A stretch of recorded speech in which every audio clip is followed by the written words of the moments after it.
Hello students, how are you all. Welcome back to my YouTube channel. My name is Rafaqat. जैसा कि आप सभी को पता है, क्लास 10th का एक्सरसाइज 1.1 चल रहा था, जिसके अंदर बच्चों क्वेश्चन नंबर 3 तक कंप्लीट कर चुके थे। आज की इस वीडियो में लेने वाले हैं क्वेश्चन नंबर 4। देख सकते हैं आप यहाँ पर क्वेश्चन नंबर 4 को। स्टार्ट करने से पहले बच्चों, अगर आप चैनल पर नए हो या चैनल को सब्सक्राइब नहीं किया हो तो चैनल को एक बार जरूर सब्सक्राइब कर लीजिएगा। अब स्टार्ट करते हैं बच्चों अपने क्वेश्चन नंबर 4 को। तो देखिए यहाँ पर HCF आपको गिवन है, वो भी किन दो नंबर्स का। ये दो नंबर्स आपको दिख रहे हैं, इनका HCF कितना है 9, और इन दोनों नंबर का ही LCM आपको क्या करना है, फाइंड करना है। तो बच्चों जब भी ऐसी कंडीशन आ जाए, आपके पास HCF गिवन हो और नंबर भी दे रखे हो और LCM आपको फाइंड करना हो, या फिर LCM आपको दे रखा हो, नंबर भी दे रखा हो और HCF आपको फाइंड करना हो, तो सिर्फ आपको एक फॉर्मूला लगाना है, जो कि अपन लगा के आए थे क्वेश्चन नंबर 3 में। फॉर्मूला आपको याद होगा बच्चों, LCM इंटू HCF इक्वल होता है प्रोडक्ट ऑफ नंबर्स के। ठीक है, ये मैंने आपको क्वेश्चन नंबर 3 में बताया था। अब देखिए यहाँ पर LCM अपन को फाइंड करना है, तो ये एज इट इज रहेगा। HCF देखो आपको दे रखा है कितना, यहाँ पर 9 है, और प्रोडक्ट्स में मल्टीप्लाई करना है। किसको मल्टीप्लाई करना है, नंबर्स को। अब नंबर्स देख सकते हैं आपके पास, नंबर यहाँ पर है, फर्स्ट तो 306 और दूसरा है 657। बस अब आपको क्या करना है बच्चों, LCM को यहाँ निकालना है। तो मल्टीप्लाई में है, डिवाइड में चला जाएगा। तो यहाँ 306 और 657 के डिवाइड में आ चुका है 9। अब आप देख सकते हैं यार, ये 3 से कट जाता है 3 बार, और ये 3 से एक बार, 2 बार, 0 बार और 2 बार। फिर देख सकते हैं 3 से फिर कैंसिल हो रहा है। तो देखिए बच्चों, यहाँ पर 3 3 जा 9। अब 9 माइनस करेंगे 1, इधर कैरी हो जाएगा, तो ये 12 हो जाएगा, और 12 3 की टेबल में आता है 4 टाइम। ठीक है बच्चों, तो आपके पास यहाँ पर जो रिजल्ट आया वो कुछ इस तरह से आया, 34 मल्टीप्लाई बाय 657। चलिए मल्टीप्लाई करते हैं। तो 657 को 34 से मल्टीप्लाई करते हैं। 4 7 28, 2 कैरी किया 20, और 2 22, फिर 2 कैरी किया। फिर यहाँ पर बच्चों 28 होता है, सॉरी 24 होता है, 24 में जब आप 2 को प्लस करेंगे तो 26 आएगा। फिर इसी 3 से मल्टीप्लाई करते हैं तो 21, फिर ऊपर गया 2, फिर 15 1 17, कैरी किया 1, फिर 3 6 18 और प्लस करने पर 19। सोल्व करेंगे तो 8 3 13, कैरी किया 1, 12 1, ये रिजल्ट आपके पास आया। तो रिजल्ट आपके पास आया बच्चों 22 33 और 8। यही क्या है आपका LCM, और यही आपका आंसर है। नोट कीजिए, फिर लेते हैं नेक्स्ट क्वेश्चन को। जैसा कि बच्चों क्वेश्चन नंबर 5 की लैंग्वेज आप यहाँ देख सकते हैं। क्वेश्चन नंबर 5 में देखिए क्या लिखा हुआ है, check whether 6 power n can end with the digit 0 for natural number n। मतलब n जो है वो एक तरह से, सबसे पहले तो आपको पता होना चाहिए, यहाँ पर बोला है कि नेचुरल नंबर होगा। इसका मतलब n की वैल्यू आप 1 भी ले सकते हो, 2 भी ले सकते हो, 3 भी, अप टू इनफाइनाइट, क्योंकि नेचुरल नंबर 1 से स्टार्ट होता है और कहीं तक भी आपका जहां तक मन है वहां तक लिखते जाइए, ये नेचुरल नंबर है। तो मतलब n जो है वो एक तरह से नेचुरल नंबर यहाँ बताया गया है, और उसको आप जानते हैं कि 1 2 3 तक, और इसके आगे भी आप लिख सकते हैं। ठीक है, अब देखिए यहाँ पर समझते हैं क्या लिखा हुआ है। आपको चेक करने के लिए बोला है कि जो 6 पावर n है, ये एंड हो सकता है क्या, मतलब खत्म हो सकता है। अब कहाँ खत्म होगा बच्चों, मतलब पीछे की तरफ। जैसे कोई भी नंबर खत्म होता है, जैसे कि मैंने लिखा 1 2 3 4, अब ये किस पे एंड हो रहा है, तो आप कहोगे सर 4 पे हो रहा है। जैसे कि बच्चों मैंने यहाँ लिखा 2 7 8 9, अब ये किस पे एंड हो रहा है, तो आप कहोगे 9 पे एंड हो रहा है। तो इसी इसका जब रिजल्ट अपन सॉल्व करेंगे तो ये एंड हो सकता है किस पर, 0 पर। अब 0 पे एंड करने के लिए इसको सॉल्व भी करना पड़ेगा, और सॉल्व करने के लिए यहाँ पर कुछ भी नहीं करना, आपको नेचुरल जो नंबर n दे रखा है उसकी वैल्यू रखना है। तो अब बच्चों अब n की वैल्यू आप रखोगे तो इसका रिजल्ट अलग अलग आएगा। जैसे कि मैं बताता हूँ आपको, 6 की पावर n है, तो जब यहाँ n की जगह आप 1 रखोगे, 2 रखोगे, 3 रखोगे, तो सबका रिजल्ट क्या होगा, अलग अलग आएगा। 6 पावर 1 का मतलब 6 होता है, 6 पावर 2 का मतलब 36 होता है, 6 पावर 3 का मतलब 216। तो जैसे कि अपन इसको सॉल्व करें तो अलग अलग रिजल्ट आ रहे हैं। तो यहाँ पर n की कोई ना कोई सी ऐसी वैल्यू है जिसके लिए 6 की पावर n जो है वो एंड हो जाए 0 पे। ये आपको चेक करना है कि 0 पे एंड होता है कि नहीं होता। क्वेश्चन समझ आ गया होगा। अब क्वेश्चन समझ आ गया तो बच्चों यहाँ पर इसको अपन सॉल्व करते हैं। सॉल्व कैसे करेंगे, तो एक बात मुझे बताइए बच्चों, सबसे पहले कोई भी नंबर अगर 0 पर एंड होता है, कोई भी नंबर अगर 0 पर एंड होता है, तो ये बात पक्की है कि वो नंबर डिवाइड हो जाएगा किससे, 10 से। सीधी सी बात है। अब आप कहोगे सर कैसे, तो देखिए जैसे कि बच्चों मैंने किसी नंबर को एंड किया 60 पर, 60 मतलब 0 पर मैंने एंड एंड किया इसे, तो ये 10 से कटेगा नहीं कटेगा? आप कहोगे सर आराम से कटेगा, ये लो कट गया, 0 से 0 कट जाता है, 6 आ गया। मैं कहूँ कोई नंबर है जैसे कि 1280, ये 10 से कटेगा नहीं कटेगा? तो आप कहोगे सर आराम से कट जाएगा, कैसे? क्योंकि 1280 और नीचे ये 10 आ जाएगा, 0 से 0 कैंसिल, 0 कैंसिल हो गया। तो इसका मतलब ये है कि कोई भी नंबर अगर 0 से कट होता है, 0 पे एंड होता है, तो ये बात कंफर्म है कि वो 10 से कट जाएगा। ये आपको क्लियर हो गई होगी। अब कोई नंबर 10 से कट रहा है ना बच्चों, क्या हो रहा है? कोई नंबर अगर 10 से कट रहा है तो ये बात भी पक्की होना चाहिए कि वो 2 से भी कट सकता है और 5 से भी, मतलब दोनों से कट सकता है। क्या हो सकता है? दोनों से कट सकता है। अगर कोई नंबर 10 पे कट हो रहा है तो वो 2 और 5 दोनों से कट होना चाहिए। ये भी बात क्लियर है या नहीं है? आप कहोगे सर कैसे? तो देखो मैं बताता हूँ। जैसे कि देखो ये 10 ले लिया मैंने, अब ये देखो 0 पे एंड हो रहा है, तो इसका मतलब ये देखो 2 से भी कट जाएगा। आप कहोगे हाँ सर कट रहा है, साथ के साथ इसको 5 से भी कटना पड़ेगा। कट रहा है, आप देख सकते हैं। लेकिन बच्चों अगर कोई नंबर 0 पे एंड नहीं होता, जैसे कि मान लो मैंने 15 ले लिया, अब 15 को जब मैं डिवाइड करूंगा 5 से और डिवाइड करूंगा 2 से, तो आप देखेंगे 2 से तो ये डिवाइड नहीं हो सकता, लेकिन 5 से डिवाइड हो जाएगा। अब 5 से डिवाइड हो रहा है, एक ही नंबर से डिवाइड हो रहा है, क्यों? क्योंकि ये 0 पे खत्म नहीं हो रहा। 0 पे अगर कोई नंबर खत्म होता है तो वो हमेशा दोनों नंबर से डिवाइड होना जरूरी है, ये भी आपको ध्यान रखना है। ये बात आपको क्लियर हो गई होगी। अब ये बात आपको क्लियर हो गई है तो बच्चों अपन आते हैं इस क्वेश्चन पे। अब अपन जानते हैं कि कोई नंबर अगर 0 पे एंड होता है तो वो 10 से डिवाइड होगा, या फिर दूसरे शब्दों में अपन कह सकते हैं वो नंबर या तो 2 से डिवाइड होना चाहिए या फिर किससे डिवाइड होना चाहिए? 5 से। तो बच्चों सबसे पहले अपन ये वाली कहानी को यहाँ लिखते हैं, ठीक है? तो यहां पर बच्चों देखो अपन जानते हैं, सबसे पहले तो कहानी लिखते हैं। We know that any number end at 0 then it is divisible by 10। मतलब कोई भी नंबर अगर 0 पे एंड होता है तो वो 10 से डिविजिबल होना चाहिए। या फिर अपन ये भी कह सकते हैं, और in other word, in other word, दूसरे शब्दों में क्या कह सकते हैं बच्चों? अपन दूसरे शब्दों में कह सकते हैं number is also divisible by either 2 और 5। दूसरे शब्दों में अपन ये भी कह सकते हैं कि अगर वो किससे हो रहा बच्चों, 0 पे एंड हो रहा है, तो वो या तो 2 से या 5 से, दोनों से, या फिर बोथ, दोनों से होना चाहिए, वो डिवाइड होना चाहिए। ठीक है बच्चों, ये बात अपन को ध्यान रखना है।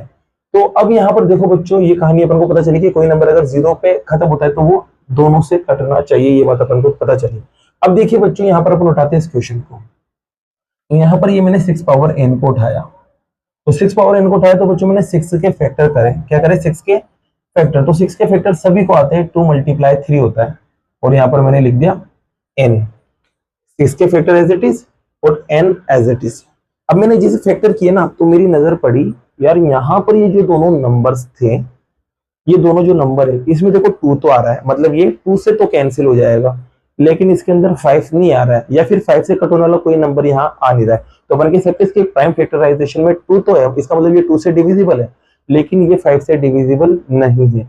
अब बच्चों 2 से डिविजिबल है, 5 से नहीं है, तो इसका मतलब ये बात फॉलो नहीं हो रही है, दोनों से डिवाइड नहीं हो रहा है। इसका मतलब आप n की कोई सी भी वैल्यू रखो, यहाँ पर n की कोई सी भी वैल्यू रखो, इसमें ये रिजल्ट कभी भी 0 पे एंड नहीं होगा। क्यों नहीं होगा? क्योंकि ये वाला जो रिजल्ट है इसमें 2 और 5 दोनों आना चाहिए थे, 2 और 5 दोनों से कटना चाहिए था, लेकिन यहाँ सिर्फ 2 से कट रहा है, 5 से नहीं कट रहा है, इस वजह से ये नंबर कभी भी 0 पे एंड नहीं होगा। तो बच्चों अपन देख सकते हैं, इट ऑब्जर्व दैट, अपन देख सकते हैं यहाँ पर, इट ऑब्जर्व दैट जो फैक्टराइजेशन है इसके, prime factorization of 6 power n is divisible by, इससे डिविजिबल हो रहा है ये 2 से, बट नॉट बाय 5। 2 से तो डिविजिबल हो रहा है, लेकिन 5 से डिविजिबल नहीं हो रहा है। ये कहानी आपको समझ में आ गई? अब ये 5 से डिविजिबल नहीं हो रहा है, तो इसका मतलब n की किसी भी वैल्यू के लिए ये जो है वो 0 पे एंड नहीं होगा। तो अपन कह सकते हैं, ये कह सकते हैं prime factorization, prime factorization of 6 power n is not divisible by both 2 and 5, दोनों से डिविजिबल नहीं है। तो यहां पर अपन कह देंगे कि n की किसी भी वैल्यू के लिए ये 0 पे एंड नहीं होगा, तो लिख देंगे hence 6 power n can never end at 0 for any value of n। ठीक है, और इसी के साथ आपका ये क्वेश्चन क्या होता है बच्चों, कंप्लीट होता है। तो ये समझ आ गया होगा बच्चों आपको। इसको नोट कीजिए, फिर लेते हैं नेक्स्ट क्वेश्चन को। जैसा कि बच्चों क्वेश्चन नंबर 6 आप यहाँ देख सकते हैं। क्वेश्चन नंबर 6 में देखिए आपको क्या लिखा हुआ है। इसमें लिखा हुआ है explain why this result and this result, है ना, आर कंपोजिट नंबर, मतलब ये दोनों रिजल्ट कंपोजिट है, आपको एक्सप्लेन करना है क्यों है। तो बच्चों सबसे पहले कंपोजिट नंबर के बारे में पता होना चाहिए कि कंपोजिट नंबर क्या होते हैं। तो बच्चों सीधी सी बात है, ऐसा नंबर जो प्राइम नंबर नहीं हो उसको कंपोजिट कहा जाता है। अब प्राइम नंबर आपको पता है क्या होता है, प्राइम नंबर होता है जैसे कि 2, 3, 5, ये सब प्राइम नंबर है। अब इनके जब आप फैक्टर करते हैं ना बच्चों, या तो खुद नंबर आता है या फिर 1 फैक्टर में आता है। जैसे कि 3 का फैक्टर करेंगे तो खुद नंबर आएगा या फिर 1 आएगा, जब इसका फैक्टर करेंगे तो 5 या 1 आएगा। तो इसमें एक बात कॉमन निकली, इनमें आप देख सकते हैं जो फैक्टर्स हैं वो कितना आ रहे हैं, 2 आ रहे हैं। देख सकते हैं इसमें 2 फैक्टर आपके पास आ रहे हैं। अब कंपोजिट नंबर को उठाते हैं, जैसे कि कंपोजिट नंबर में मैंने उठा लिया यहाँ पर 6, जो प्राइम नहीं है उसे कंपोजिट कहा जाता है। जब इसके फैक्टर करेंगे तो 2 मल्टीप्लाई बाय 3 और साथ में 1 भी आएगा। तो यहाँ देख सकते हैं इसमें जो फैक्टर आ रहे हैं वो 2 से ज्यादा आ रहे हैं।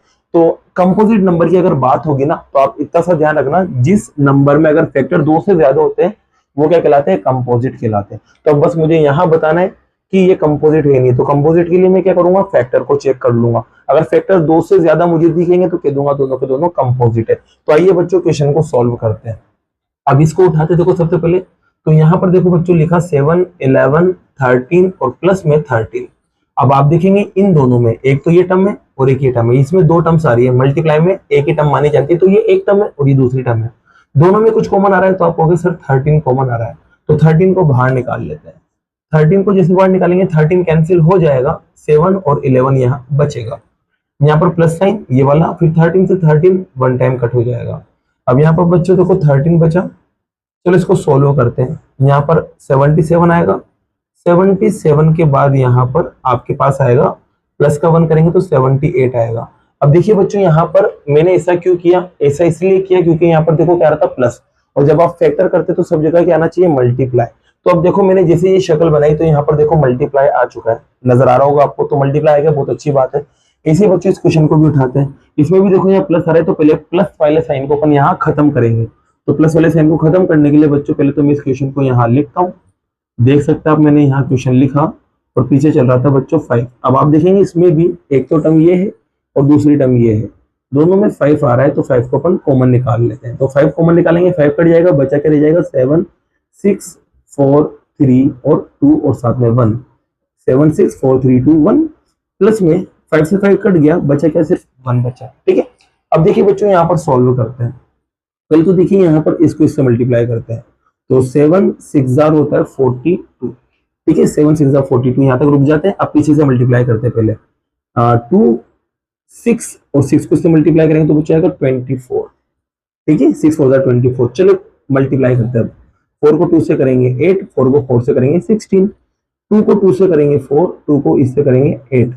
चलिए ऐड करते हैं, तो यहाँ 8 आया बच्चों, प्लस करने पर 10 आएगा, ऊपर जाएगा 1, तो यहाँ 10 आएगा, ये रिजल्ट आया।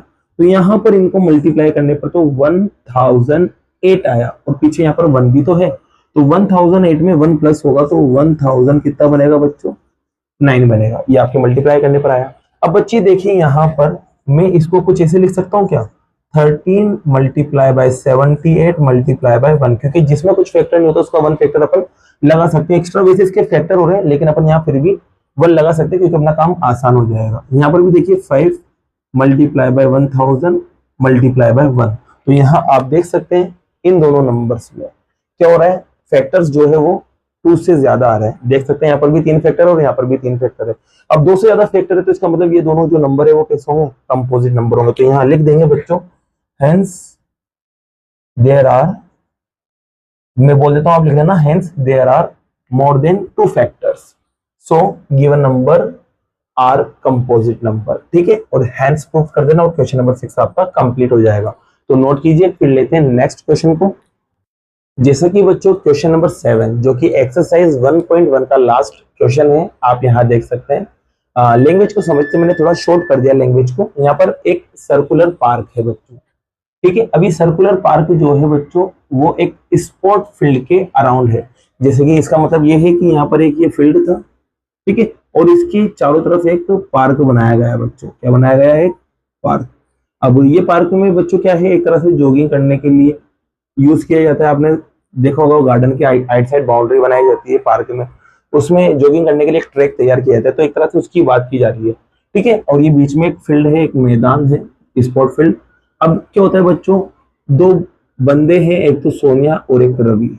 अब ये सोनिया और रवि क्या करते हैं, 18 मिनट लेते हैं और एक 12 मिनट लेते हैं। अब किस चीज में लेते हैं? इसका एक पूरा राउंड कंप्लीट करने में। इसका एक पूरा राउंड जब कंप्लीट करेंगे तो सोनिया 18 मिनट लेंगी और रवि जो है वो 12 मिनट यहाँ पर लेने वाला है। यहाँ तक आपको क्लियर हो गया होगा। अब देखिए एक चीज और कहा है, उसने कहा है कि suppose both start at same time at same point, मतलब दोनों के दोनों एक ही जगह से और एक ही समय पर स्टार्ट करते हैं। जैसे कि देखिए मैं समझाता हूँ, यहाँ पर ये एक पॉइंट है, मान लेते हैं ये 0 वाला पॉइंट इनका स्टार्टिंग पॉइंट है। क्या है बच्चों? Starting point. स्टार्टिंग पॉइंट पर बच्चों सोनिया भी यही थी और रवि भी यही था, ठीक है। अब देखिए यहाँ पर क्या हो रहा है, जो रवि भैया है ना, रवि भैया वो क्या करते हैं, पूरे 12 मिनट बाद यहाँ पे पहुंच जाते हैं। रवि क्या होता है, 12 मिनट बाद यहाँ पहुंच जाते हैं, मतलब एक पूरा राउंड कंप्लीट कर लेते हैं। ये रवि की कहानी थी। और सोनिया की क्या कहानी बच्चों, सोनिया जो है वो 18 मिनट में, सोनिया क्या करेगी, यहाँ से शुरू करेगी, यहाँ से खत्म करते करते पूरे 18 मिनट में सोनिया यहाँ पर पहुंचेगी। मतलब सोनिया एक राउंड को 18 मिनट में कंप्लीट कर रही है और रवि जो है वो 12 मिनट में यहाँ कंप्लीट कर रहा है। ये बात आपको क्लियर हो गई होगी। तो इसका मतलब ये है कि यहाँ पर दोनों ने शुरू किया था, एक तो रवि ने और दूसरा सोनिया ने। जो रवि है वो तो पूरा राउंड कंप्लीट करने में 12 मिनट लेता है और सोनिया जो है बच्चों वो कितना मिनट लेती है, 18 मिनट लेती है। ये आपको दे रखा है, ठीक है। अब दोनों एक ही टाइम पे शुरू हो रहे हैं, ध्यान रखना, ये एक ही टाइम पे दोनों शुरू होते हैं। अब आप देख सकते हैं बच्चों, रवि तो जल्दी पहुंच जाएगा यहाँ पर स्टार्टिंग पॉइंट पर, लेकिन सोनिया जो है बच्चों वो 18 मिनट बाद पहुंचेगी। तो इसका मतलब जब सोनिया को 18 मिनट होंगे तो रवि यहाँ से आगे बढ़ चुका होगा, क्योंकि रवि 12 मिनट में यहाँ पहुंच गया था। अब 6 मिनट बाद क्या होगी, सोनिया यहाँ पहुंचेगी। रवि 6 मिनट वेट तो करेगा नहीं, ये क्या करेगा, आगे बढ़ जाएगा। फिर ऐसे क्या होगा, सोनिया फिर वापस से राउंड काटती रहेगी। तो ऐसे चलता रहेगा ये। अब आगे देखिए क्या कहा है, after how many minutes will they meet again at starting point, मतलब कितने टाइम बाद ये जो दोनों हैं सोनिया और रवि वो यहाँ पर आपको मिलते हुए दिखेंगे, यहाँ पर मिलते हुए नजर आएंगे, ये आपसे पूछा है। तो बच्चों जब भी ऐसे आपको दो पॉइंट पर या एक ही पॉइंट पर दो जनों को मिलाना हो या पहुंचाना हो, तो इस कंडीशन में कुछ भी नहीं करते, आप ऐसी चीज सोचो कि यहाँ पर एक ऐसा नंबर आ जाए जो इन दोनों की टेबल में आता हो। बस इतना तो सोच लो आप, ऐसा नंबर यहाँ आ जाए जो इन दोनों की टेबल में आता हो। अब बच्चों इन दोनों की टेबल में आने वाले नंबर को निकालने के लिए अपन कुछ भी नहीं करते, सिर्फ एलसीएम निकाल लेते हैं। क्या निकाल लेते हैं? एलसीएम। और जैसे आप एलसीएम निकालोगे तो आपको पता चल जाएगा दोनों कितनी देर में मिल रहे हैं। तो बच्चों यहाँ पर आप लिखेंगे time taken by both, time taken by both they meet again, ठीक है। दोनों के थ्रू जो मिलने का, दोबारा मिलने का जो टाइम है वो क्या होगा, तो उसके लिए आप कुछ भी नहीं करना बच्चों, एलसीएम ले लेना। एलसीएम किस चीज का लेंगे, तो आपको पता है एलसीएम यहाँ पर जो भी नंबर दे रखे, एक तो 12 दे रखा है और दूसरा 18 दे रखा है, इसका आपको एलसीएम ले लेना है। तो अब कुछ भी नहीं करना, एक तो 12 के आपको फैक्टर कर लेना है, तो 12 कहेंगे 2 मल्टीप्लाई बाय 2 मल्टीप्लाई बाय 3। 18 के आप फैक्टर कर लेना बच्चों, तो 18 के फैक्टर आएंगे 2 मल्टीप्लाई बाय 3 मल्टीप्लाई बाय 3। अब कुछ भी नहीं करना, यहाँ पर आप एलसीएम निकालो। क्या निकालो बच्चों? एलसीएम। तो एलसीएम में आपको पता है बच्चों, जैसे कि यहाँ देखो दो बार आ रहा है और यहाँ एक बार आ रहा है, अपन को क्या करना होता है, जो सबसे ज्यादा बार आ रहा है उससे लिखना होता है। तो दो को अपन को 2 बार लिखना पड़ेगा। अब 3 इसमें भी आ रहा है और इसमें भी आ रहा है, तो ज्यादा किस में आ रहा है, 3, तो 3 यहाँ पर ज्यादा आ रहा है, तो अपन को हमेशा ज्यादा वाले को उठाना होता है। तो ये आपके पास रिजल्ट आ चुका है। मल्टीप्लाई करें इसको, तो मल्टीप्लाई करने पर आपका आएगा 36। और बच्चों ये किन का एलसीएम लिया मैंने, 12 मिनट और 18 मिनट का, तो यहाँ पर पीछे क्या लग जाएगा, मिनट। तो इसका मतलब ये बच्चों सोनिया और रवि जो है वो कितने मिनट बाद वापस मिलेंगे, 36 मिनट बाद वापस मिलेंगे। चलिए इसको देखो एक बार प्रैक्टिकली भी अपन समझते हैं। जैसे कि देखना बच्चों, यहाँ पर अपन बात करें तो यहाँ पर बच्चों बात करते हैं सबसे पहले सोनिया की बात करते हैं। किसकी बात करते हैं? सोनिया की। तो देखते हैं बच्चों 36 मिनट बाद सोनिया कहाँ होगी। अब सोनिया क्या कर रही थी? 18 मिनट में चल रही थी। क्या कर रही थी? 18 मिनट में। तो कहने का मतलब पहला राउंड जब कंप्लीट होगा, पहला राउंड कंप्लीट होगा तो सोनिया को 18 मिनट लगेंगे यहाँ पहुंचने में। वापस से जब दूसरा राउंड कंप्लीट होगा तो वापस से 18 मिनट बाद वापस यहाँ पहुंचेगी। तो मतलब दूसरे राउंड के लिए, एक और राउंड के लिए 18 मिनट और चाहिए। तो इसका मतलब 2 राउंड इसके हुए और टाइम टोटल कितना हुआ? 36 मिनट। तो इसका मतलब ये तो पक्का है कि स्टार्टिंग वाले पॉइंट पे ये 36 मिनट बाद मिलेगी। चलिए रवि के ऊपर आते हैं। तो बच्चों रवि के ऊपर आते तो रवि जो है एक राउंड को 12 मिनट में कंप्लीट कर रहा था। तो यहाँ आते बच्चों एक राउंड में, एक राउंड पूरा उसने जैसे कंप्लीट किया यहाँ से यहाँ तक पहुंचा वो, तो उसको 12 मिनट लगे। फिर वापस से एक और राउंड वो कंप्लीट करेगा तो 12 मिनट और लगेंगे। तो यहाँ पर एक और राउंड ऐड हो जाएगा। तो ये 24 मिनट बाद यहाँ आ गया। फिर वापस से एक और राउंड जब घूमेंगे अपन, एक और राउंड जब यहाँ घूमेंगे तो ये 12 मिनट और लगेंगे। इसको 12 मिनट और लगने का मतलब एक राउंड यहाँ पर ऐड हो चुका है। तो यहाँ देख सकते हैं इसका जब टोटल करेंगे तो कितना हो जाएगा? 36 मिनट। इसका मतलब ये है कि ये वापस 36 मिनट पे यहाँ पर मिलने वाला है। 36 मिनट पे यहाँ पर मिलने वाला है। इसका मतलब ये कह सकते हैं रवि जो है वो तो 3 राउंड लगाएगा, ठीक है, और सोनिया जो है वो 2 राउंड लगाएगी। और दोनों का जो टाइम होगा, इसका 3 राउंड का टाइम और सॉरी इसका तो 2 राउंड का टाइम और इसका 3 राउंड का टाइम, दोनों का क्या रहेगा? सेम रहेगा। वो कितना कितना रहेगा? 36 मिनट। तो टाइम दोनों का सेम है ना बच्चों। तो कहने का मतलब वो वापस एक जगह पे मिल सकते हैं और मिलेंगे कितनी देर बाद? 36 मिनट बाद। तो ये इस क्वेश्चन का आंसर था बच्चों, ठीक है। तो इसी के साथ ये क्वेश्चन नंबर 7 आपका कंप्लीट होता है। अब बाकी के जो क्वेश्चन है वो नेक्स्ट वीडियो में करते हैं। अगर वीडियो पसंद आई और ये क्वेश्चन आपको समझ आए हो तो वीडियो को लाइक कीजिए, चैनल को सब्सक्राइब कीजिए। Thank you so much.